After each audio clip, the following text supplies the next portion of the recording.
Hello दोस्तों, आज मैं आपके लिए लेकर आया हूँ ज्ञान, रहस्य और गर्व से भरी एक ऐसी कहानी जिसे सुनने के बाद आप खुद से एक सवाल जरूर पूछेंगे।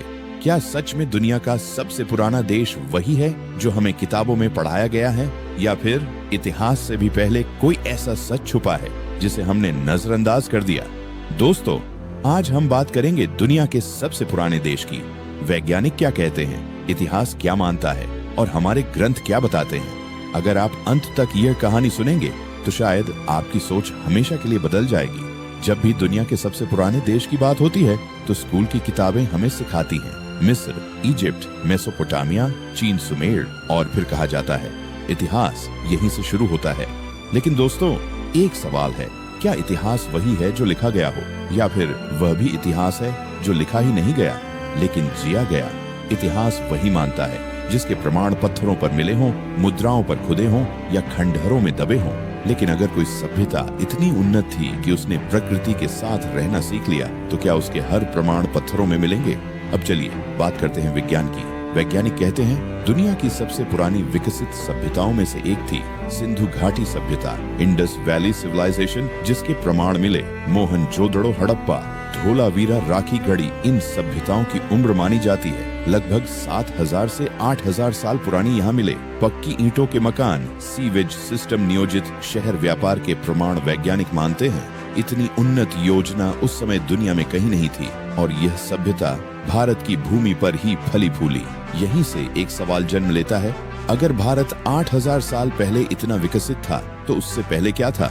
अब दोस्तों, हम प्रवेश करते हैं ग्रंथों की दुनिया में, जहां समय को सालों में नहीं युगों में मापा जाता है। हमारे ग्रंथ बताते हैं सत्य युग, त्रेता युग, द्वापर युग, कलयुग। अब ध्यान से सुनिए, एक चतुर्युग 43,20,000 वर्ष और कलयुग अभी सिर्फ 5000 साल पुराना है। यानी रामायण और महाभारत आज से हजारों साल पहले नहीं बल्कि लाखों साल पुराने समय चक्र की कहानी है। रामायण केवल एक कहानी नहीं है दोस्तों, ये एक सभ्यता का दस्तावेज है। रामायण में मिलता है अयोध्या, मिथिला, किष्किंधा, लंका। आज भी अयोध्या मौजूद है, जनकपुर मौजूद है, श्रीलंका मौजूद है, और सबसे बड़ा प्रमाण राम सेतु, एडम्स ब्रिज, जिसे पहले मिथक कहा गया लेकिन सैटेलाइट तस्वीरों ने साबित कर दिया ये एक मानव निर्मित संरचना है।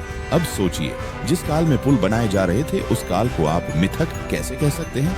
महाभारत में मिलता है द्वारका नगरी, ब्रह्मास्त्र जैसे अस्त्र संचार के साधन, आकाशीय विमान, विमान शास्त्र। और दोस्तों, द्वारका आज समुद्र में डूबी मिली है। समुद्र की गहराइयों में शहर के अवशेष, दीवारें, सड़कें, ये सब क्या बताते हैं कि महाभारत सिर्फ कथा नहीं बल्कि एक डूबा हुआ इतिहास है। अब एक गहरी बात समझिए, विज्ञान कहता है जब तक प्रमाण न हो हम नहीं मानेंगे। ग्रंथ कहते हैं जब तक समझ न हो तुम देख भी नहीं पाओगे। भारत की समस्या यह नहीं थी कि यहाँ इतिहास नहीं था, समस्या ये थी कि यहाँ इतिहास को ज्ञान कहा गया, और ज्ञान लिखने से ज्यादा समझने से आगे बढ़ता है। भारत को समझने के लिए उसे सिर्फ देश मत समझिए, भारत है जीवन जीने का तरीका। प्रकृति के साथ संतुलन धर्म नहीं, धर्म का अर्थ युद्ध नहीं। धर्म युद्ध इसीलिए भारत टूटा लूटा जलाया गया लेकिन कभी मिटा नहीं। अब सबसे बड़ा सवाल, अगर भारत इतना पुराना और उन्नत था तो हमें स्कूलों में क्यों नहीं पढ़ाया गया? कारण साफ है, गुलामी, मैकाले शिक्षा, पश्चिमी इतिहासकार, अपनी ही संस्कृति से दूरी हमें सिखाया गया।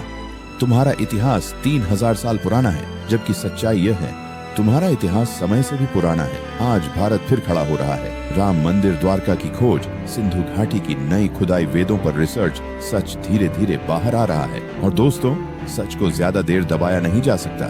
दोस्तों, दुनिया का सबसे पुराना देश कौन सा है? इसका जवाब किताबों में नहीं, आपकी सोच में है। अगर आप सिर्फ पत्थर देखेंगे तो मिस्र मिलेगा, अगर आप चेतना देखेंगे तो भारत मिलेगा। भारत कोई तारीख नहीं, भारत एक अनंत यात्रा है। अगर आपको यह कहानी पसंद आई हो तो वीडियो को लाइक करें, चैनल को सब्सक्राइब करें और इस ज्ञान को आगे बढ़ाएं, क्योंकि जिस दिन भारत ने खुद को पहचान लिया उस दिन दुनिया को जवाब मिल जाएगा। जय भारत, जय सनातन।